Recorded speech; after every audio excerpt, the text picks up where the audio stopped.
All right. Well, I've been looking forward to talking about this. Is a deep state coup coming for President Trump? Nefarious forces surrounding him are neocons, deep state types trying to push or trying to control President Trump in any one way or another, or something else going on here? Is it all part of a 4D chess or 5D chess or 6D chess? I can't keep track of all the levels of chess that people are playing with us right now. Lara Logan posted this warning. President Trump, based on her sources in the intel community, said President Trump, after months of waiting, watching, investigating, and firsthand reporting, it appears increasingly obvious that you are being set up to fail, and there will be no coming back from this if you don't stop it now. Well, guess what? We've got Lara here, so I'm not going to read the whole tweet because she can tell us in her own words exactly what she sees happening here. Lara Logan, great to see you. Hey, welcome back to the show. Thank you so much for having me. So first, let me just say this. I just want to say, because, President Trump's always been great to my family. I've, interviewed him many times, just like you have. And so I haven't actually. I've never interviewed him. Really? Okay. I just assumed. But nevertheless, I guess my point is, there's a lot of people like on the sort of MAGA influencer space, I'm sure you've seen, will sort of claim that he's, poor President Trump, he's sort of like a toddler, and there's all these people around him that are doing things to him. He's totally unaware of it, and he's just being manipulated. And he's an incredibly smart person. And I think he can always sort of smell rats, I think. But so I just want to kind of come out and say that, because I feel like people are sort of playing him almost like a little bit of a toddler in these situations. What do you think about that? Because here's a guy who will go play golf with Lindsey Graham for 4 hours. Yeah. And he knows how much people can't stand him. Lindsey Graham, he knows how much his base can't stand him. So I'm just curious what your take is on that before we dive into some of the pieces that are working against him. Well, I think you make a very good point, one that I've made often in conversations with people, which is that, a lot of people will talk about things and say, why doesn't Trump know this? And why doesn't Trump understand this? And my first question is, how do you know he doesn't? And why would you assume that you're so much smarter, right? You know all these things and he doesn't, or you see all these things and he doesn't. Now there is an issue of how do you get to him? What filters are being put around the president that are restricting information? Like we know, for example, that before the intel agencies withheld information from him and didn't brief him on certain things. We know that the New York Times celebrated, right? They allowed a guy who was removing briefing papers from the president's desk, which is an act of treason and sedition. They celebrated him for doing that. So we know that there is an effort to control the flow of information and to keep things from him. But what I have run up against over and over again, and I want to emphasize, it's almost a year that I've been talking to people about this. So I'm one of those people that held back. I'm not one of those people that's out there sort of piling on about this person and that person in the administration. This one's got to go, that one's got to go. I'm conscious of what I don't know. But what I do hear from people all the time is that it's kind of like there's an asteroid belt that's been built around the inner circle surrounding President Trump. And if you try to get into that inner circle, what happens is you get into the asteroid belt and you get hit from every direction. Right, from the gatekeepers who are trying to keep him away. Now, I wouldn't take that at face value either. I would still say that there's a strong argument to make that President Trump is aware of that and sees that. However, there are questions, valid questions, about a lot of people, a number of people, I wouldn't say a lot, but a number of people in this administration that have yet to be answered that are cause for some concern because of the lack of action that has followed, not just because I don't like this person or I don't like that person, but because if there was real accountability that was going on now, then the questions about Pam Bondi wouldn't really matter. It's that kind of thing. If, for example, we had a State Department that actually had Trump appointees in every ambassadorial position and in the deputy positions. If that was the same in the Defense Department, then you wouldn't have to question what's going on with personnel, would you? If you had a Justice Department that was actually holding people accountable, then maybe the questions about Todd Blanche, one of the deputies there, wouldn't have so much significance. But it's the lack of action that adds weight to the concerns. So you mentioned Todd Blanche. Are there others? We've covered Susie Wiles here on the show as really a gatekeeper. Noel Frisch was just on our show last week with his reporting on Susie Wiles. And We know firsthand just the information that's not getting to President Trump. Who else? I mean, do you care to name names? Like, who are the people that are actively trying to sabotage his presidency? And do you think he knows about it? Well, I obviously don't know all of the names, right? And as I said, I'm conscious of what I don't know. I'm also, as a journalist, it's what's really difficult is that when you start to name people, right, and you put things out there, especially people of great significance, that becomes a very difficult position to be in. So, for example, for many years, long before Marco Rubio was the Secretary of State, it was there were many people within the intelligence community who said that he was run by Cuban intelligence. Now, can I prove that Marco Rubio is working for Cuban intelligence? No, I cannot. He is also now not just the Secretary of State; he's the National Security Advisor, and I think he has another position as well. So, I mean, that's a lot of responsibility that is put at one person's door.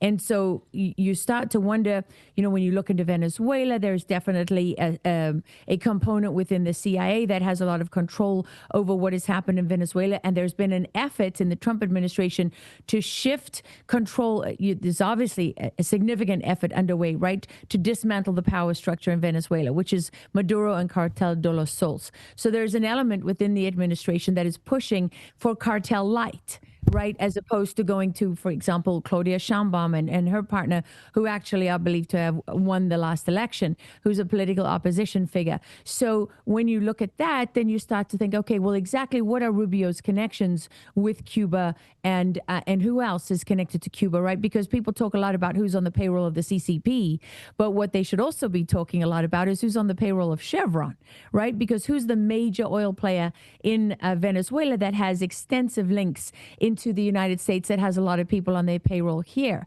Right. So can I tell you definitively this person or that person? I can tell you the people whose names come up consistently. Todd Blanche's name comes up consistently. There are a number of intel groups that are tracking these things and have pointed to some very disturbing things in his record. And then when you look at the fact that, Peter Tickton, who is an attorney for Tina Peters, has come out boldly and said that Todd Blanche is blocking that. I mean, any kind of action to take a woman out of prison who everyone knows at this point was put in jail because she documented and actually had proof of some of the fraud in the 2020 election. So you start those questions become more and more legitimate. There's a guy in the Intel department, Aaron Lucas, who was a CIA person. Which doesn't make him automatically. You can't say every single person that worked for the CIA is a bad guy. But then when you start to see what's happening in the intelligence community, you start to hear that people are, pushing for people to work with the deep state rather than prosecute the deep state, where people are arguing for maintaining the system instead of replacing the system. Well, then you have to start looking around and say, where is this coming from within the community? Who are the people within the administration that have got into these positions that are not doing their jobs or are preventing people from doing their jobs? So, for example, personnel is a big one. Why are there so many positions in the Trump administration that are not filled? Well, that will point you to Sergio Gore, who's been removed from being in charge of White House personnel and is now the ambassador to India. And but that doesn't fully answer the question. Why does he have people working for him, who are very, very young and inexperienced? That's one of the, his replacement now, right? You talk about, I think is it Sekulow? That's down. No, it's not Sekulow. Is it Scavino that's down there now in personnel? Well, yeah. We have a major problem in the Trump administration is that, for example, you have 8 deputies in intelligence in the Department of Defense. Most of those positions are still occupied by people that were whose loyalties are not to this president. They're loyal to the previous president. That's the same for the Department of Justice. That's the same for many other departments within the administration. It's too long now. We've been in the Trump administration has been in power too long for someone to dismiss these concerns. The TSA, one of the worst agencies in the United States of America, still has an acting administrator. FEMA still has an acting administration. What happened to, we're going to reform FEMA, we're going to reform the TSA. You know what you can't do? You can't reform an agency when you have a person in there who's temporary and who is not loyal to the current administration, is not going to be implementing their policies with any sort of determination. And, why do we not have any of the executive orders that Trump has enacted? Why are they not being implemented? There was supposed to be a 90-day review on foreign assistance. There's an executive order for that. There's not been a 90-day review of foreign assistance. There was another one that said they're supposed to rewrite the Foreign Service Manual. You know why? Because every time Trump tries to do something with foreign policy, and he is the diplomat in chief, right? He's not just the commander in chief. He's the diplomat in chief. What do they say? They refer to the Foreign Service Manual and say, oh, you can't do it that way. Well, rewrite the Foreign Service Manual. He did an executive order that gives him the authority to do that, and yet it hasn't been done. Why are there so many ambassadors Biden ambassadors who gave their resignations on day one, and they're still in their positions? How can you expect someone from the last administration, who's a political appointee of the Democrats, to implement the Trump agenda? They're not going to do it. And this is a major problem, and it cannot just be swept under the rug at this point, because the midterms are looming. And you and I both know what happens when you get close to an election, 6 months out or longer. They start saying, oh, you can't indict somebody now because this will be regarded as election interference. We'll have to wait till after the midterms. And their plan is not to wait out 4 years of Trump. Their plan is to only have 2 years of Trump. I want to be cognizant of your time. I'll get you out of here. I know we trying to say up against a 5 p.m. time. I want to get you out of here on time. Do you believe they're going to move towards impeachment? And everything 100%. You're saying, 100%. Yeah, there's absolutely no doubt whatsoever. Look, we just had an election stolen in Virginia. I don't know if anybody was paying attention to those election results, but it's ridiculous. I mean, when you see what the mail-in ballots were the night before and then what they were the following morning, this is insanity. I mean, if Trump loses the House or the Senate or both, his presidency is over. Like, forget about it. I mean, he is 100% impeached. And why is it going to succeed this time? Because what they're going to use to impeach him is their failure to hold people accountable. Why do I say that? Because look at the information that they have. The intelligence community did a 5.5-month investigation into Russia collusion. That is one of how many investigations that have been done. Barry Loudermilk's committee, years before Trump got into office, he's a Republican congressman, they investigated January 6th. There's multiple investigations. Comer at Oversight, Judiciary. These investigations have been carried out. There is more than enough information at this point, which shows that treason and sedition was carried out. It shows the people responsible. We see this ongoing conspiracy right now. We've just had the Seditious Six come out with a video, and not only that video, but they're actively encouraging members of the United States military to violate the Uniform Code, UCMJ, the Code of Military Justice, Uniform Code of Military Justice. So why are these people still free and able to carry out crimes against the American people and against their own country? Because they haven't been held accountable. Well, guess what? You know who's going to go down for those crimes? It's not going to be those people. It is going to be the people who are in power now, who have sworn an oath to uphold and protect the Constitution of the United States from enemies, both foreign and domestic. Right now, they are in violation of that oath. And the Biden administration violated that oath, for example, by opening the border. They didn't protect the borders of the United States. That was their responsibility. But if the people in power today don't hold them accountable for that, right? If we don't hold Obama and all these other people accountable for treason and sedition, for the conspiracy that they are guilty of, they're going to turn around and impeach Trump for failing to do so. And I know that may sound counterintuitive to a lot of people, but you got to remember, look at these people. They took 1,500 people from January 6th. They destroyed those families. They lost no time at all. They violated their First Amendment rights and a plethora of other constitutional rights. They didn't get free and their right to a free and fair investigation was violated. Their right to a free and fair trial was violated. I mean, for goodness sake, they were carried out. The same judges in Washington, D.C. that convicted one person after another, after another, after another. How can you get a free and fair trial? You cannot. How can you even have a jury of your peers in Washington, D.C.? I mean, so, they don't care about violating your constitutional rights. Their back is against the wall, and they have a plan for getting out of it. And their plan is well underway. And if the people who are in power today don't uphold their oath, if these people who know how much fraud, how much waste, how much abuse, how much corruption has been carried out, do not uphold the constitutional right of every American for redress of grievances, they're going to be the ones going down for it. And the people who committed those crimes are going to get away with it. And they're never going to look back. Eric Holder just said it. We're going to get rid of the Supreme Court. We're going to pack the Supreme Court. You know, the Democrats have said repeatedly they're going to get rid of the Electoral College. They will never, ever, ever take the chance that they will ever be in this position again. And my bet is they're going to be more vindictive than they have ever been. You want to talk about, we know they used projection.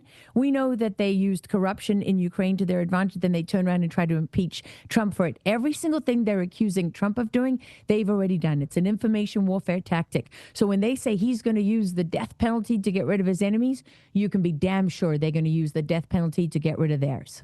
Yikes. Absolute fire. No, you're 100% right. I hadn't seen it like this at all. This is why you're so great. Lara, Logan, thank you so much for this. I definitely wanted to have you on to dive more deeply into this, and I think you make some incredible points, and I think you're right. I mean, you got these guys like Alejandro Mayorkas walking free, all these people who facilitated a mass immigration into our United States, the sex trafficking of children into the United States. Yep. Why the hell are these people still allowed to walk through freaking airports? These people should be under arrest behind bars for treason. That's correct. You're 100% right. And guess what, Clayton? Every single person that voted for President Trump and voted for accountability is going to feel betrayed. So they're going to take that emotion, and that's what they're going to use. And when they're done taking down every single person that voted for him or worked for him or supported him, and then all the other people that maybe share some of these values and concerns, when they're done getting rid of all of them, you know what's going to happen? No one's ever going to raise their hand again because they saw what happened. This is the only shot we have. The only shot we have. So whether you like him or you don't like him, if you believe in freedom, if you believe in the Constitution of the United States of America, then you better put aside your partisan politics and look at the truth and stand up and be heard. Amen. Lara, Logan, great to see you. Thank you so much for this. I hope this is a wake-up call. The wake-up call that we all need. And watch it. You can find out more, and you can see the receipts and the evidence on my episode that's dropping on Friday, Going Rogue with Lara Logan. I have an amazing guest who has spent 9 years documenting the evidence of this. So watch that tomorrow. That'll drop tomorrow. Going Rogue with Lara Logan. Easy for me to say. Check that out. Check that out tomorrow. Thank you so much, Lara. Great to see you. And Merry Christmas if we don't get a chance to talk. Thank you so much, and same to you. Thanks, Lara.